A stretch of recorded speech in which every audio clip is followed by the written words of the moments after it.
Olá pessoal, hoje a gente vai escutar mais uma voz do transplante através desse paciente que tem algumas particularidades nele que eu vou fazer na apresentação. Ele está desde 2023 fazendo hemodiálise, abril de 2023, e aqui ele iniciou aqui comigo, certo? Como um paciente agudo que terminou entrando em hemodiálise e é uma pessoa extremamente inteligente, porque procura saber tudo a respeito do seu tratamento. Ele fica sempre antenado se os envios dos exames de genética histopatológicos que a gente envia para o laboratório, que aqui em Pernambuco pelo menos é HLA, que eu não sei se em outro estado o nome do laboratório de genética, que pega todos os sorotecas, HLA, renovação dos painéis, e aí isso é que vai identificar ele na central de transplante e fazer a correlação em relação ao potencial doador, né, quando um dia esse dia chegar. Eu vou deixar ele se apresentar e a gente vai desenvolver uma conversa aqui. E desde já eu lhe agradeço, Jairo, por estar participando, né, se disponibilizar um tempinho seu para estar conversando aqui comigo. Ok. Primeiro gostaria de agradecer essa oportunidade que a gente tem de explanar um pouco, né? Cada um tem sua particularidade, mas você trazer essa informação para o canal é muito importante. Cada pessoa tem suas particularidades, seus desafios, é muito bom a gente acompanhar como cada um se dá. Meu nome é Jairo, eu tenho 45 anos, eu entrei na hemodiálise em abril de 2023, como o Thaís falou, e eu vim de um conservador, de repente eu peguei uma virose, e aí eu saí do estágio 2 para o 5 direto. Iniciei aqui, como aqui ainda não tinha uma clínica, né, na rede particular também está, tive que ir para uma clínica fora e depois quando eles colocaram a clínica aqui, que montaram a clínica, eu retornei para cá. E aí estamos aí na luta esperando aguardar transplante.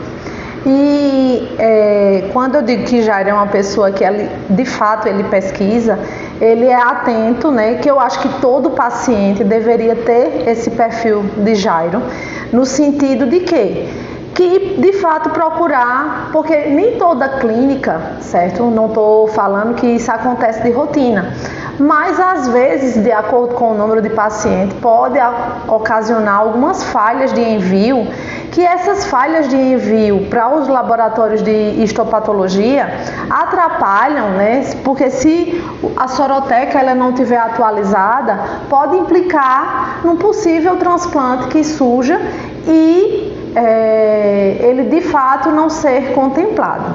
E a gente brinca muito com o Jairo porque ele sempre torce muito por aqueles que conseguem serem contemplados, né?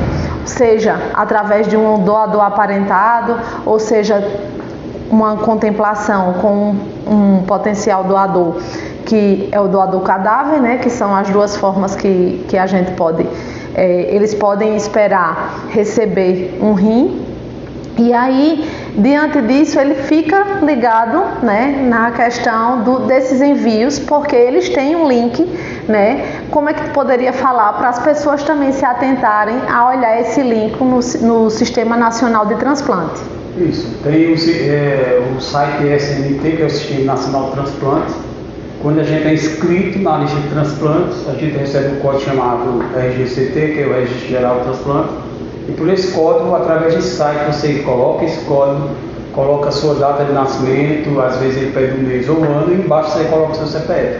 E aí você consegue acompanhar lá como é que está a situação do seu soro, talvez a sua posição na lista de espera.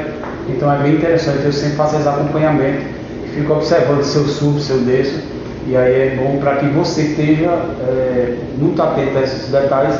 E também para quando chegar seu transplante você está pronto, né? Eu particularmente, em casa já está guardado todos os últimos exames que eu fiz, tudo certinho, que na hora que ligar, a gente perde nem tempo. Rápido para o hospital e agradeço a Deus por essa oportunidade. Ô Jairo, e tu acompanha também o teu painel, antes dele dar a resposta, o painel ele vai dar características, né?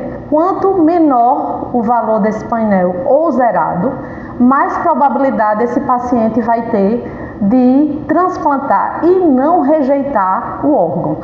Pessoas com um painel elevado transplantam, mas o manejo com os imunossupressores é diferenciado. Eu já tive uma paciente que ela transplantou com um painel de quase 70%. E aí o manejo foi feito, né, lá no próprio centro de transplante em relação aos ajustes dos imunossupressores, justamente para ela não rejeitar o órgão. Aí me fala como é que está teu painel e uma explicação pelo olhar do paciente em relação a esse dado do painel. Esse painel é uma coisa muito importante. Meu painel hoje é 0. Eu nunca precisei fazer nenhuma transfusão de sangue. Quando vocês fazem uma transfusão de sangue, acontece de misturar, né, os anticorpos daquela pessoa com o seu e aí ficar como se fosse reforçar aquela fortaleza que o seu corpo tem. Então, quando você vai fazer esse enxerto, que é a questão do transplante, como o Thais falou, a questão dos imunossupressores, a dosagem é maior. Então, como é que a gente faz para fazer uma transfusão de sangue sem a necessidade, para não atrapalhar seu painel? É fazer o acompanhamento ambulatorial, ver como é que está sua hemoglobina, seu estoque de ferro, para que, se ela estiver caindo, a gente tomar Emax ou Noripuru. São coisas alternativas para que a gente não pegue uma anemia e de repente tem que fazer uma transfusão e atrapalhar todo o processo do transplante. E geralmente quando o pessoal liga do transplante, eles perguntam logo: você tomou sangue nos últimos 30 dias? Porque se tomou, você de fato já perde a concorrência com a vaga da questão do enxerto que estava lá, que você era impossível receptor esse problema. Então, uma dica que eu dou é se manter saudável, acompanhar os exames para que essa questão da hemoglobina, estoque de ferro nunca baixe, você sempre tenha meios alternativos para que não atrapalhe seu transplante. Pronto, e como Jairo próprio falou, não para a mulher, outras coisas podem implicar nessa situação do painel. Não só a questão da infusão de transfusão sanguínea, como também o número de gestações, número de abortos, se houve, aí também pode interferir, né, nessa numeração que vai de 0 a 100% no painel. E também aqui eu vou deixar para que ele fale um pouquinho do canal que ele tem no TikTok, né, que é Diário de um Dialítico, que ele retrata um pouquinho da rotina dele enquanto paciente na atualidade em hemodiálise, e nós enquanto equipe assistencial que acompanha ele, não só assistencial da enfermagem, mas também a equipe multi, né, uma torcida interior muito grande, porque a gente sabe o quanto, né, ele almeja essa tão ansiosa ligação, né? O que eu falo sempre em todos os vídeos é um de repente, é uma coisa que a gente não pode mensurar, estimar dia, data e hora. De fato, é um de repente, ele tem que estar preparado, né? Não sei se ele também pode falar aqui um pouquinho, se ele já está com malas prontas, se já está tudo organizado em casa.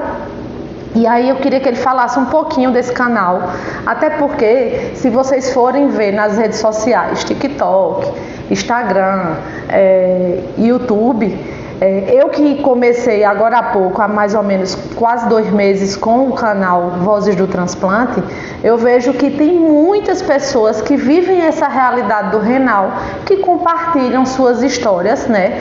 Desde a questão de convivência, que isso acontece dentro dos centros de hemodiálise, como também as expectativas, os receios, seus medos, né? Fala um pouquinho do teu canal, até para as pessoas te seguirem, né? E ver que é possível, né? É muito importante essa particularidade de Jairo, de se interessar por saber da sua terapia, dos seus exames, se apropriar dos seus resultados laboratoriais e acompanhar, porque podem haver falhas não intencionais, mas de alguns serviços de estarem alimentando tanto o Sistema Nacional do Transplante, como também, como ele se interessa de saber como estão seus resultados laboratoriais, ele pode antecipar um problema que precise fazer uma transfusão sanguínea e nessa transfusão sanguínea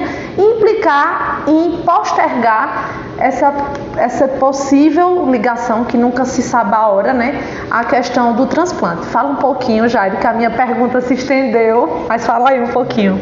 Vamos lá, o objetivo, assim, quando eu abri o canal do Diário Dialítico é compartilhar o dia a dia, tanto meu como também de ver alguns pacientes que quando a gente entra nesse meio, o robozinho começa a mandar você aquelas pessoas que têm mais destaque também. E o objetivo é compartilhar e ver que é possível, mesmo estando em diálise, viver uma vida quase que normal. A minha diferença para as pessoas que têm o seu rim funcionando é que eu tenho o compromisso de 3 vezes na semana ter que vir fazer essa limpeza, né? Eu comparo a diálise como o seu lixo que está em casa. Você, por 3 vezes, tem que jogar o lixo na semana fora. Eu, no meu caso, como o meu rim não tem mais função, então o único jeito de limpar meu corpo ou jogar o lixo fora é vir nas sessões, né? Então o objetivo do canal é esse, é compartilhar experiências e ver que é possível. Tem pessoas que estão bem, tem pessoas que estão mais ou menos, pessoas que estão iniciando na hemodiálise, e essas pessoas que aparecem para mim, eu sempre dou uma palavra de conforto, dicas que às vezes eles precisam saber, tipo de fruta, o que mais tem potássio, o que não tem, sobre a questão da fístula. Então são muitas coisas que o paciente renal ele necessita saber, porque se você for para uma guerra, você não vai de olho fechado, você tem que fazer o quê? Estudar o inimigo e saber como combater. Verdade. Então, na diálise, você precisa saber como combater, como enfrentar o dia a dia. A máquina hoje era minha amiga, mas no começo nada é fácil. Eu achava que ela era minha inimiga, porque ela me prendia. Não. Deu o dia da diálise, eu faço de tudo para poder vir para a hemodiálise, para não perder. Isso vai me ajudar a me manter mais saudável, vai me ajudar a manter minha status em dias, e eu vou estar pronto e preparado para quando o pessoal me ligar no transplante, eu poder estar pronto para não perder essa oportunidade. Isso é meio que ganhar uma mega cena. Então, o que eu deixo, né, é isso. Procure saber da sua doença, procure se informar para que você encare ela de frente. Não deixe ela de encarar. Tem dias de altos, tem dias de baixos, mas se faz necessário que você enfrente de cara esse problema para que as coisas ocorram tudo bem. Então, quiser seguir lá, Diário Dialítico no TikTok. A gente pode trocar experiências e para que a gente enriqueça, né, sobre o nosso problema da doença renal.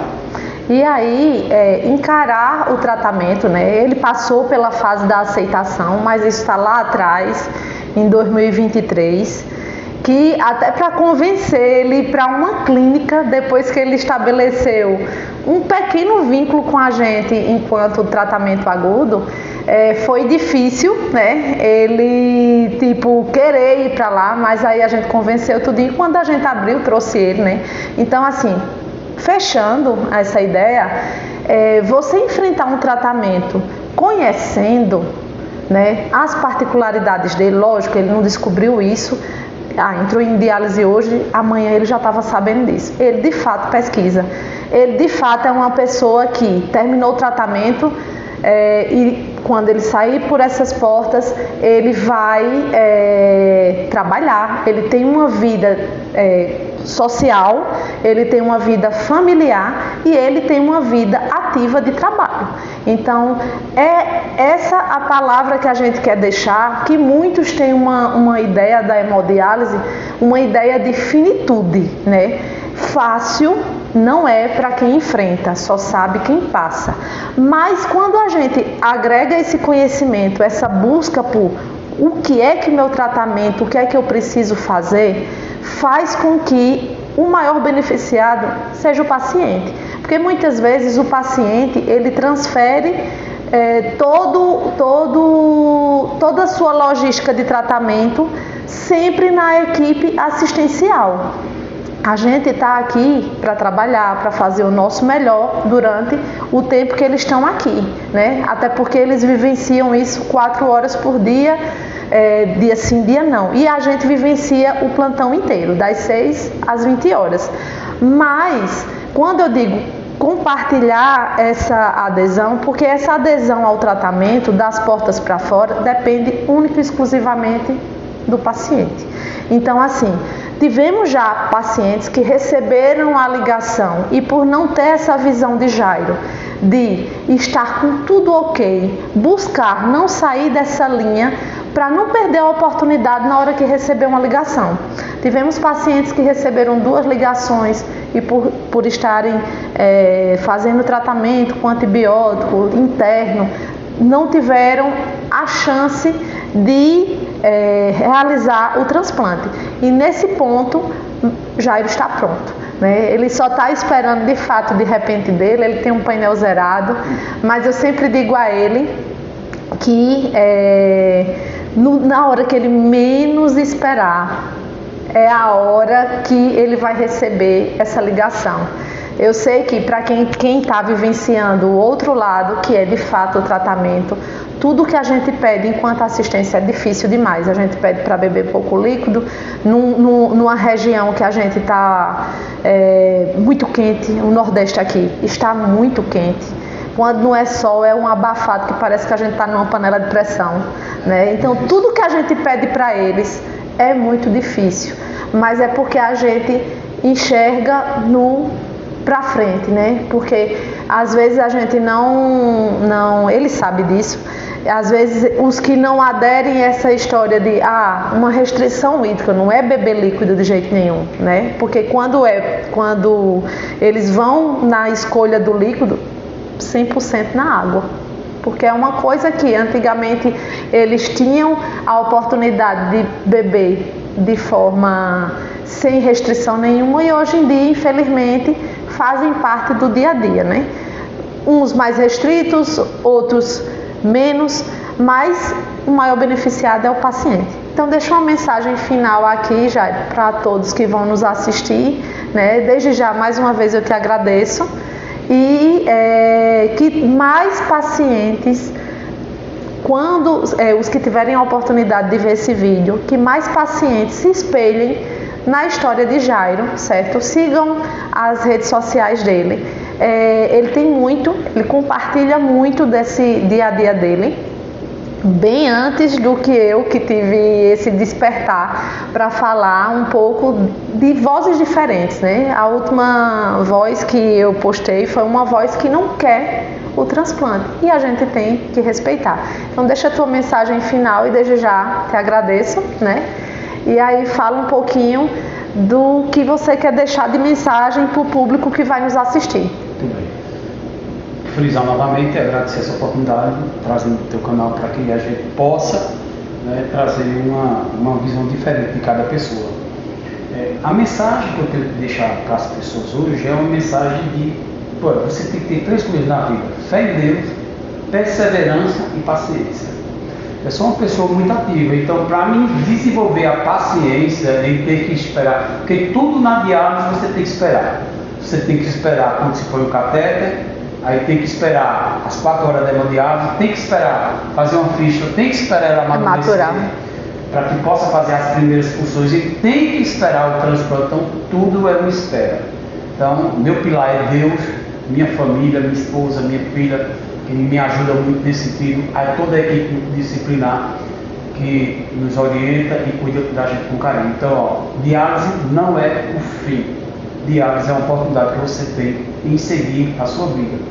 O transplante é um tratamento, mas fora da máquina.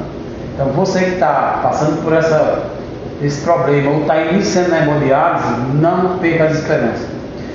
A primeira vez que eu disse que eu ia fazer hemodiálise, meu vizinho, ele sabe quem falou para mim, que você vai morrer.